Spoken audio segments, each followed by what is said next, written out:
When I was looking down the list of speakers for the half-hour sessions, I noticed that I'm the only one that isn't a doctor.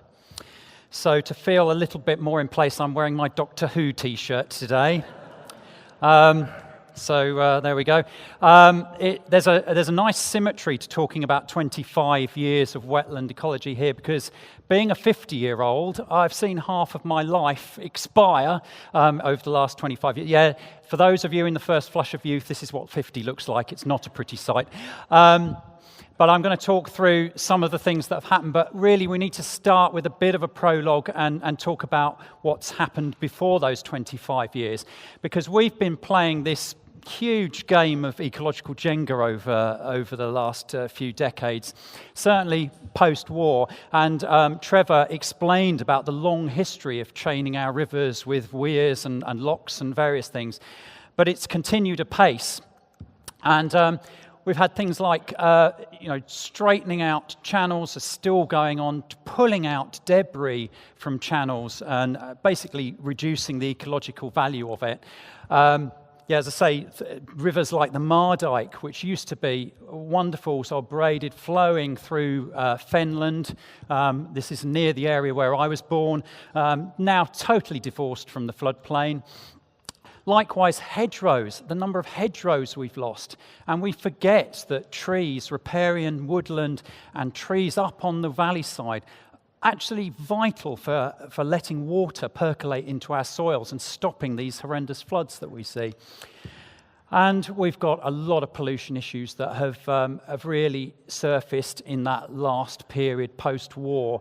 So although some of our river problems, geomorphologically speaking, have been very long in the making, there are certainly new ones that came along after the war.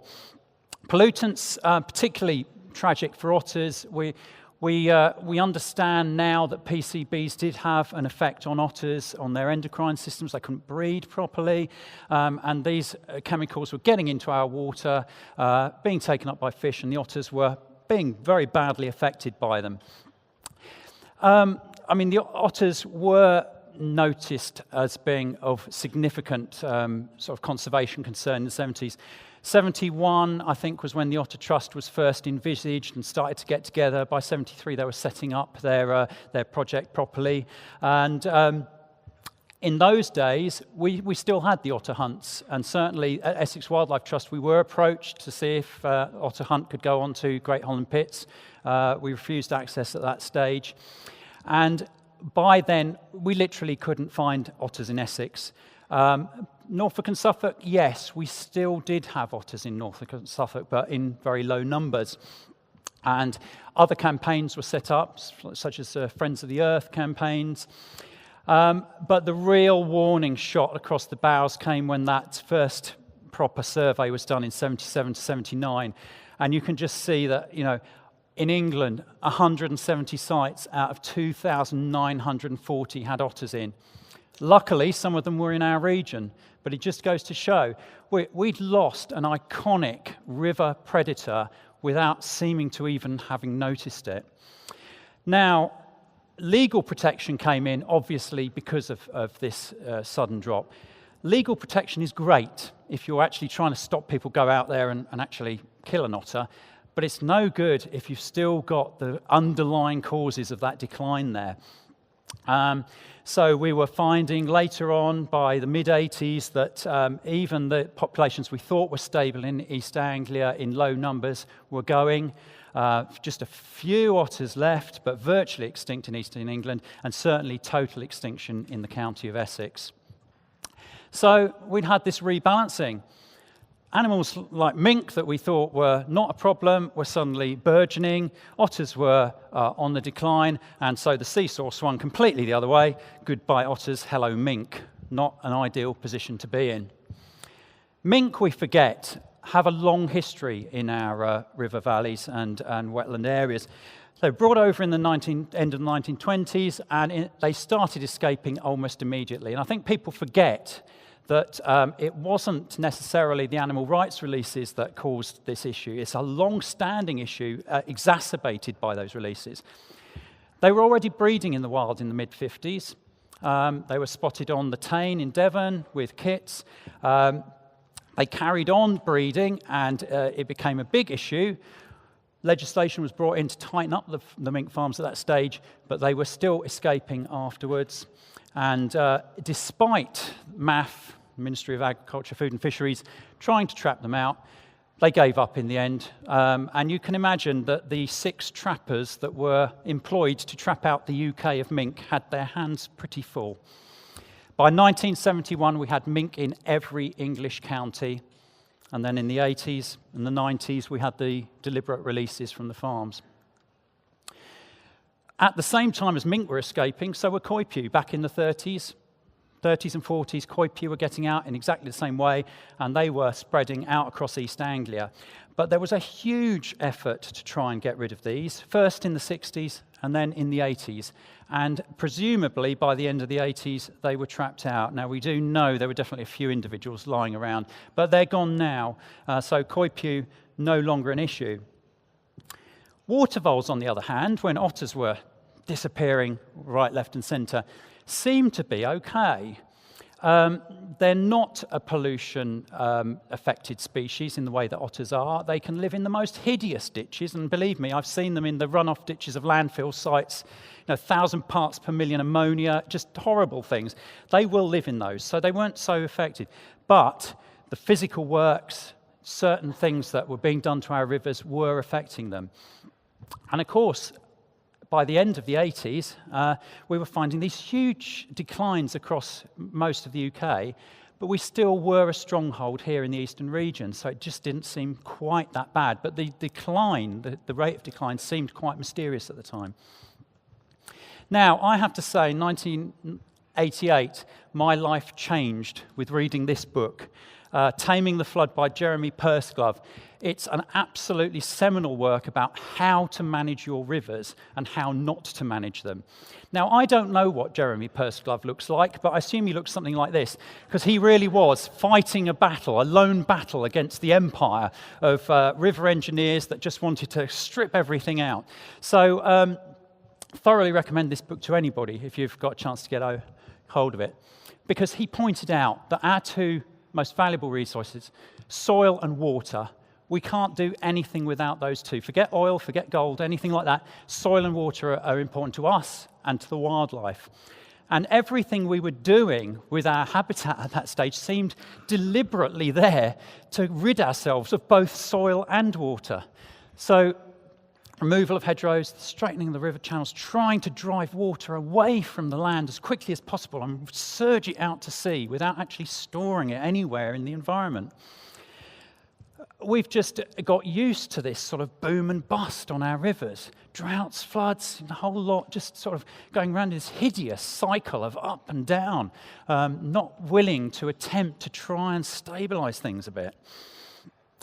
So what does a river actually look like? And these photographs from Matt Butcher at the Environment Agency are absolutely fascinating. For anybody that knows the River Chelmer through Chelmsford, when you come through the old sort of bypass area, down through town, the old A12 near the Army and Navy roundabout, you see this really wide, beautiful river snaking its way through the Essex landscape. But of course, that's an artificial construct. There's a big flood barrier there holding the water back, and when this was due to be maintained and the Environment Agency had to lift it to actually check it, that was what was left. Now that is the actual river that is flowing naturally. That's not a drained river, that is our water. We do not have a lot of water in this region. Essex is known to be as dry as Jerusalem. Literally, in some areas of the county, we get less rainfall than Jerusalem. So our rivers are an artificial construct. Now, coming forward to the time we're meant to be talking about, the last 25 years, probably things were at their low point in the mid-80s. There was no trust between landowners and conservationists. It was just a sort of, us and them all the time. You can either have wildlife or you can have drainage. That's all you can have. There's nothing in between. We are lucky that we are living through a time now where that suspicion between us is evaporating to a certain extent, and we're actually able to talk to one another in a sensible way and start to look at landscape scale work. Now, the reason why I say that is because nature reserves are pointless. I say that as an Essex Wildlife Trust employee, are pointless without what's around them. So looking at my own trust, we manage 0.02% of Essex. What's the point if everything else around it has gone to hell in a handbasket? So reserve management is not the way forward. It's not the sole way forward. We have to speak to landowners. So we've got various species out there, the riparian mammals that we would be familiar with. We've got the otters. Now, by 1990, work was already underway, re-establishing otters. It was at a very early stage, but the Otter Trust were already starting to try and fight back from a position of virtual extinction. Mink were recolonising our rivers. They were appearing virtually everywhere. Coypu had gone, just about, and water vole were starting to contract in an alarming way. They hadn't reached anywhere near the peak they would do in decline, but certainly something was going on.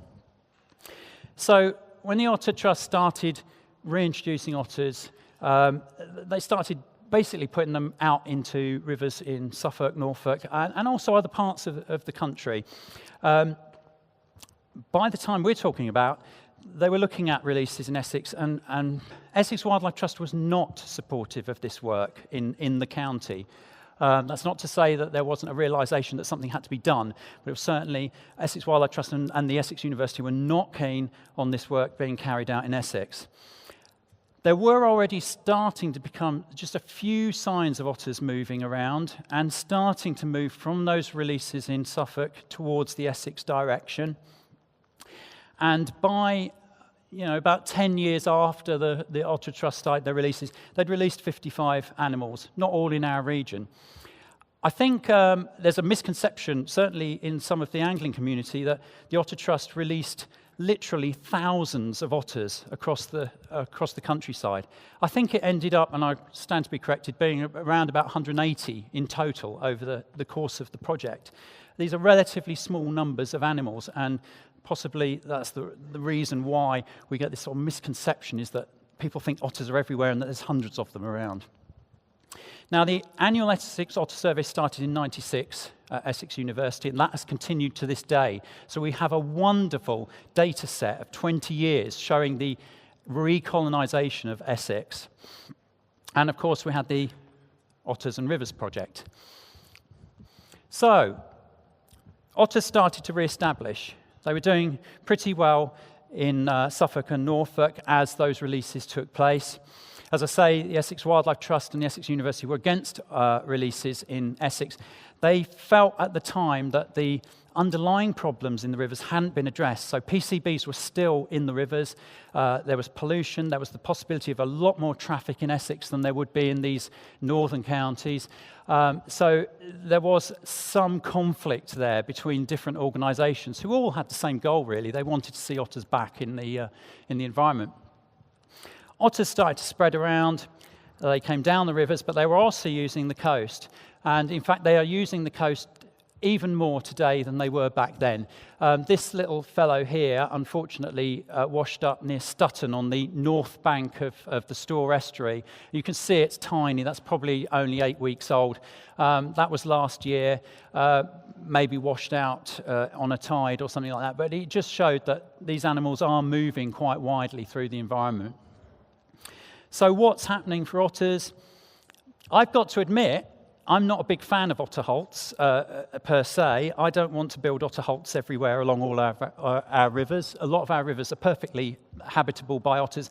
But when you've got areas on the coast where there's no shelter or anything, then this might be a possible solution, and this is one that we did put in. But likewise, fish passage is essential not only to the fish themselves, but for an animal like an otter, which does rely on a food source. So we are targeting areas with the Environment Agency that require fish passage. Bewers Mill on the Stour is one of those. That was restored in 2010. We actually looked at the old channel of the River Stour around the mill, and reconnected it. It was completely dry in places, there were a few pools, but that was a simple task to dig it out and create a passage around the mill. Likewise, woody debris. Now, I don't mind calling it debris. I'll call it debris to my heart's content. That sort of natural wood that Trevor was talking about and how you get that into the rivers these days. This is quite natural woody debris, and I'd advise anybody to think twice about pulling out things like this, because so useful for all those aquatic invertebrates that rely on this sort of habitat, and the fish as well. Fish shoal around these bits of wood. It's absolutely fantastic habitat. Other projects that we're looking at, the old Stratford River, which comes round from Dedham Mill and then all the way round to the top end, sort of down here somewhere. There we go, just around about there. And that's what we're looking at now, is to notch the weir, maybe put sort of gravels and other baffles in there to allow fish to use that to get past this mill structure, which again is an artificial barrier to movement upstream. So all these things, connecting the rivers, turning them back into rivers rather than a series of linear lakes. Otter ledges are now built in as standard to new bridges in Essex and to a certain extent in Suffolk as well. So little ledges that the otters can walk under without having to cross the road or swim. Bizarrely, they don't particularly like swimming through enclosed spaces, but if you provide them with somewhere to walk, they will walk through and won't get knocked down by traffic.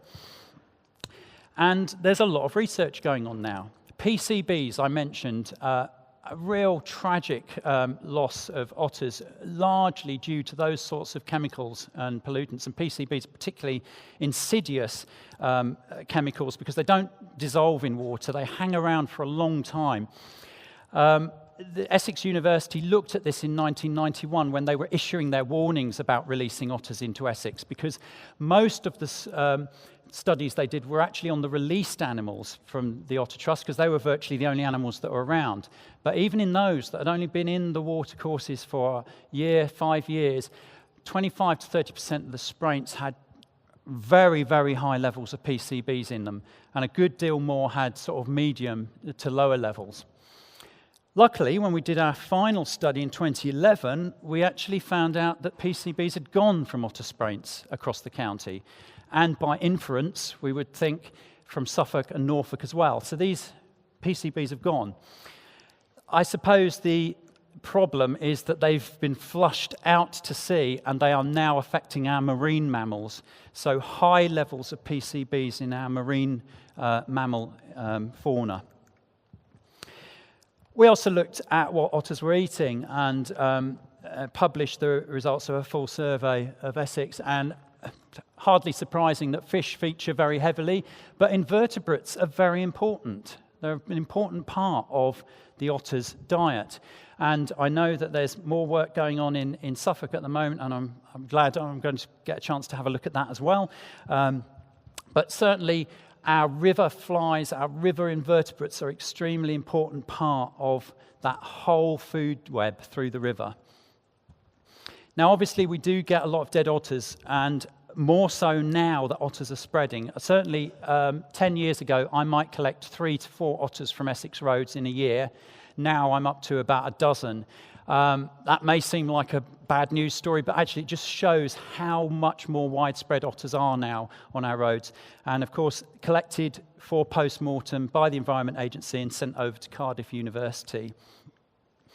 I suppose one of our accident black spots that we haven't yet tackled is the A134 at Neyland on the River Stour.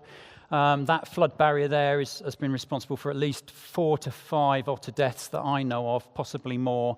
They can't get past this barrier under here, especially when the water's flowing like that, and they just cross the road, 60 miles an hour traffic, bang, otter dead. So we do need to address still some of the issues of connectivity of the habitat for these animals. Crayfish traps. I can't tell you how distressing it was to pick this one up from a river and find 2 dead otters inside it. They drown in these things. They have to be licensed. You can't legally put these on our main rivers without a license from the Environment Agency, and yet I see them again and again. If we see them, we remove them and destroy them, and I would advise you, if you ever see any of these sorts of traps on the river, report it to the Environment Agency, find out whether it's licensed. If it isn't, we'll get rid of it. And of course, as otters spread, so they move into areas where they're seen as quite inconvenient, and still water fisheries would be one of those, and ponds as well, where otters get in and just ravage their way through very large fish. They can pull out some pretty hefty carp, which may be worth thousands of pounds. So again, trying to educate on how to exclude otters from these areas and allow them to live in the environment without coming into conflict directly with our pastimes and pursuits. So the Essex Otter Survey I mentioned has now been going for 20 years, and we've noticed that over that period of time, otters are appearing in more and more of our sites. So we're up to about 60% occupation on our survey sites now, and even if you look down at 2006, we were only on 25%. That's in Essex, obviously. So they're spreading really well. That's wonderful to actually see the natural recolonisation of otters in a county. So they are reintroduced in a way because they're from the reintroduced population in Suffolk, but this is a natural recolonisation through Essex of those animals. On the Stour, we've got 60 survey points in total across the various catchments, and as you can see, the positive sites, over 3/4 of the sites in any one year are occupied, and I expect to see that carrying on and becoming more and more. And this is a map just showing the green triangles of where otters are now and how they've moved from the Stour catchments, where they were a real stronghold, all the way through the Colne, down through the Blackwater and Chelmer, even down to Ilford in London, so down the River Roding. An amazing achievement in a very short space of time, and we're seeing signs of them around here as well.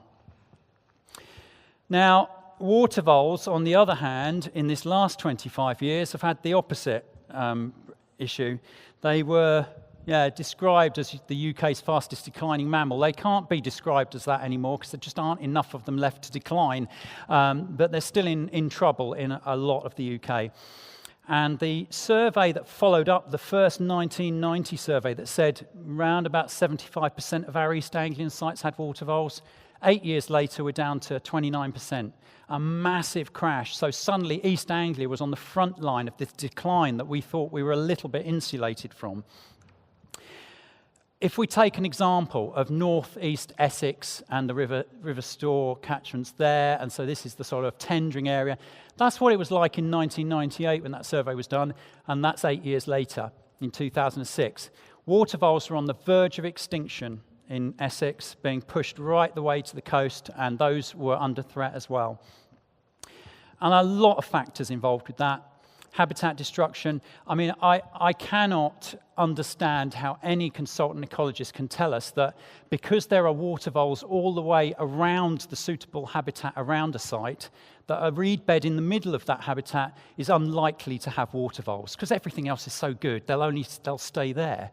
So that site, a local wildlife site, was bulldozed, and we lost 85% of that due to these ridiculous claims. So that's what it looked like afterwards. No good for water voles, no good for any breeding birds or anything. Summer floods. Now, this is something we don't normally experience. The winter floods are fine. You know, we're used to that. It's a natural process of flooding. But this, in May and June and September, utterly disastrous for any burrowing animal or bird that's in that riverbank, you know, kingfishers, water voles, etc. I mean, a water vole will attempt to carry its young. It'll go from a burrow and it'll carry them one by one elsewhere. But in these situations, it's just too fast, too much, the whole generation wiped out. Water voles reacted like we do. They sandbagged their burrows on the River Colne. They actually started to block the entrances up to try and stop the floodwater getting into the tunnels and wiping out their young in the natal burrows up above. absolutely fascinating to see the way these rodents are reacting to natural disaster they've never come across before in the breeding season.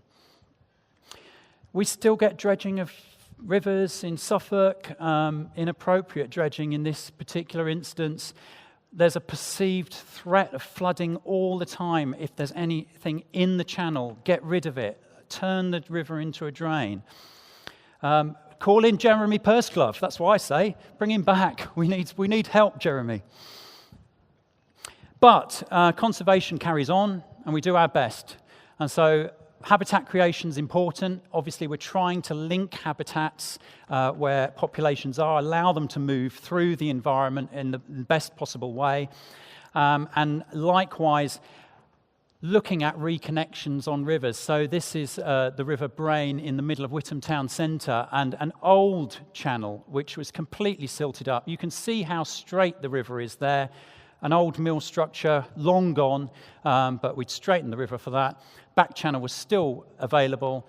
So again, that's been reinstated.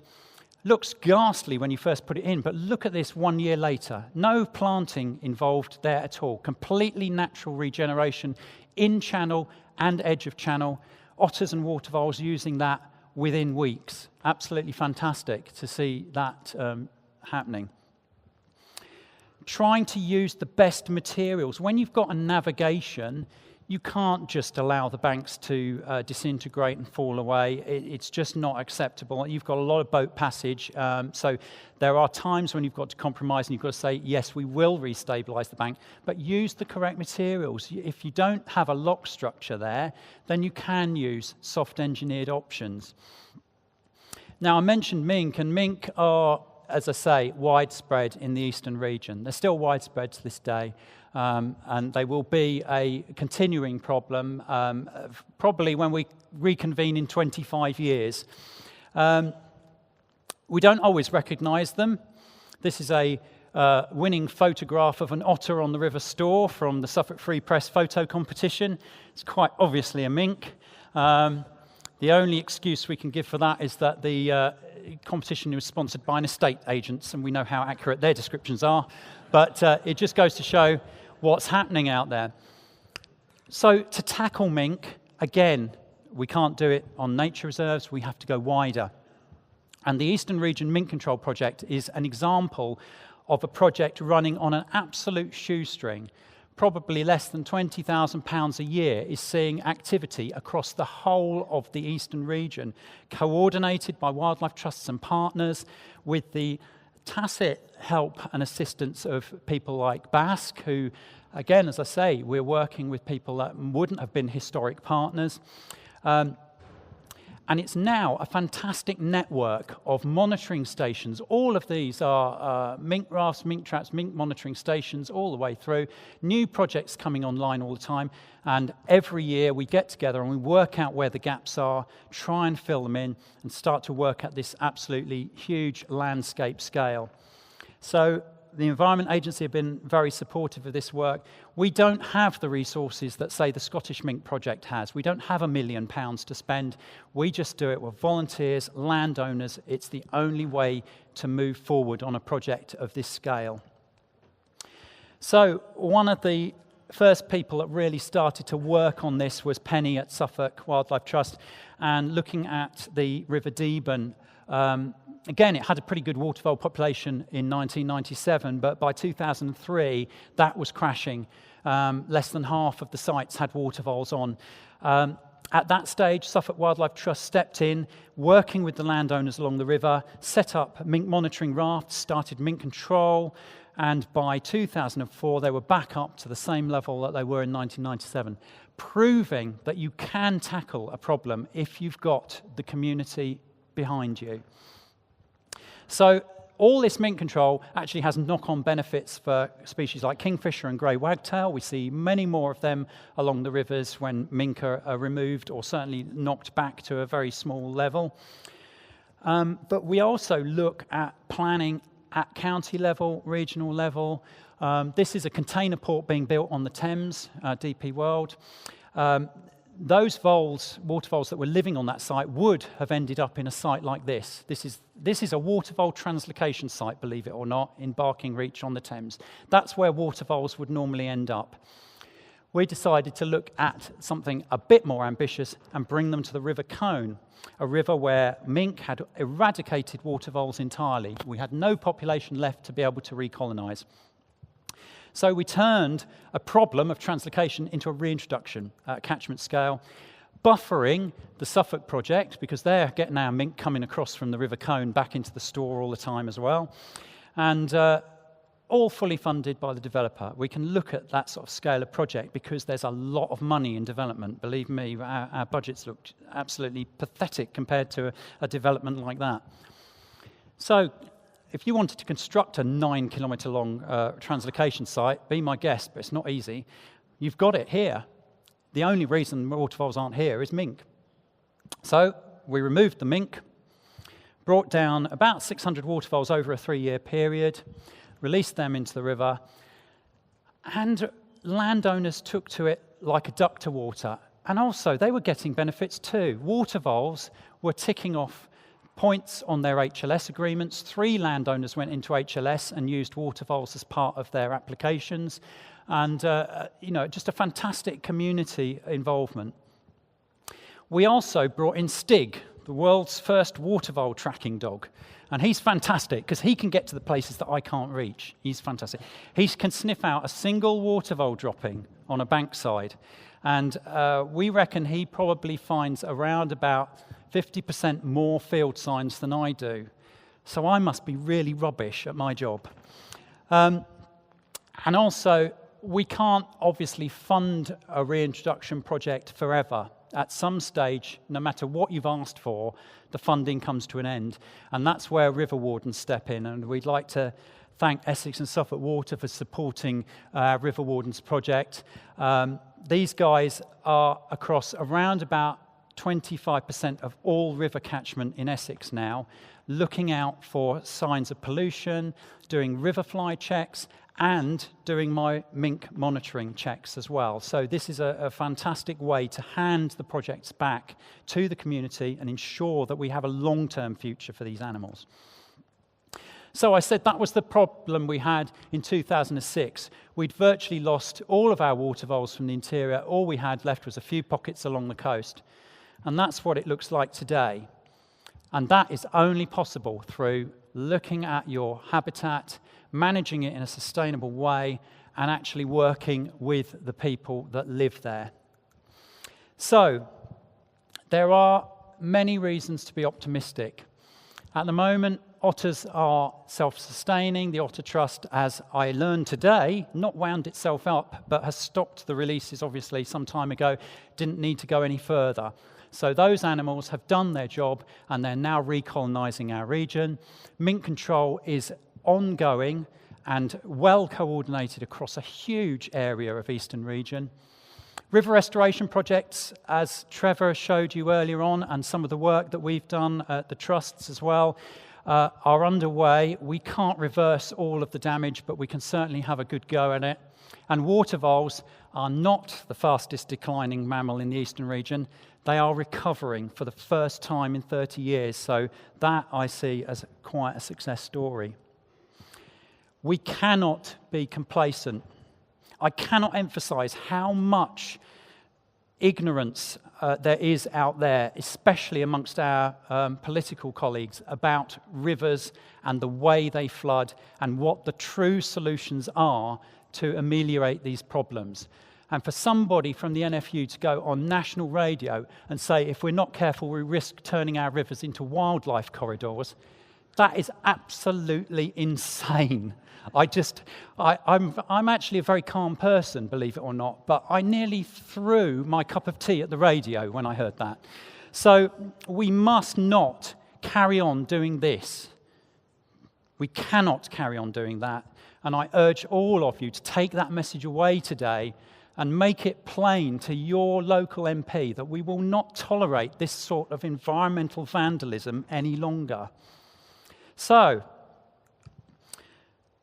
a glimmer of hope. This is a little water vole that I was photographing on the River Colne. This is probably 20 generations down from the reintroduction. This had been born on this river. It's all it ever knew was this wonderful river. I took a shot and looked in the viewfinder, and the vole was gone. And I thought, what the heck has happened there? I thought maybe a heron had picked it up or something had swooped down and carried it off. No, like the man sitting on the branch, chainsawing his way through it, it had eaten its way through that reed and fallen into the water. So they are wonderful, beautiful animals, but they're not the sharpest tool in the box. So I just say to you, thank you very much for listening. If you want to get a copy of the book that changed my life, it's just been reissued, Taming the Flood.